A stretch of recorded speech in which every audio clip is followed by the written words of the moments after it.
We've been on the air for almost 23 years, and I've had to do some hard monologues along the way, but this one's the hardest because late last night, early this morning, we lost someone very special who was much too young to go. Everyone loves Cleto. Everyone here at the show, we are devastated by this. It's just not fair.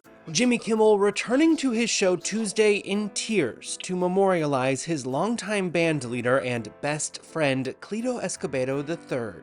The 20-plus minute monologue feeling almost like a eulogy, as Jimmy described their bond, which began nearly 50 years ago. In 1977, my family moved to Las Vegas. There was a boy who lived on my block. He lived across the street and 2 houses over, and I'm sorry, he was a little bit older than me. He was a year older than me. His name was Cleto, but we all called him Junior. We just had a lot of fun together. I would sleep over his house almost every night. One summer, 33 nights in a row. We'd make prank calls all night long. Cleto was a phenomenal saxophone player, and his dad was a sax player, but he gave up his career because he didn't want to go on the road and be away from his son.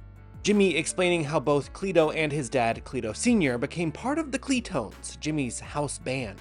One day in September of 2002, I got a talk show just out of nowhere. And then, of course, I wanted Cleto to lead my band. The idea that anyone other than him would lead the band was terrifying. It had to be him. I've often said that the single best thing about doing this show was getting the opportunity to allow Cleto Sr. to pick up where he left off in 1966 and become a musician again with his son. Cleto, who was also a husband and a father, reportedly died this week from complications after undergoing a liver transplant.